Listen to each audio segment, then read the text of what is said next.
Sa gospel natin ngayong araw, nakasama ng mga alagad si Jesus sa bundok kung saan siya ay nagbagong anyo. Nakita nila ang kanyang kaluluwatian, pero pagkatapos nito bumalik sila sa katahimikan ng kanilang araw-araw. Minsan ganun din tayo. Naghahanap tayo ng grand moments para makita si Jesus. Pero ang hamon sa atin ay to recognize Jesus in His quiet transformation sa simpleng ngiti ng kapwa, sa pagdarasal, mag-isa o sa pagbigay ng tulong sa iba kahit walang nakakaalam.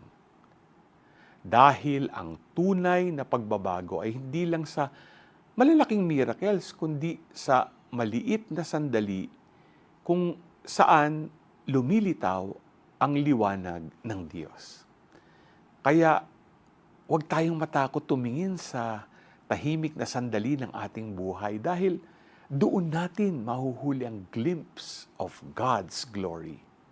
Katulad ni Santa Lucia na santang ginugunita natin ngayon, naway asamin nating makita ng lubusan ang liwanag ni Kristo sa buhay na walang hanggan.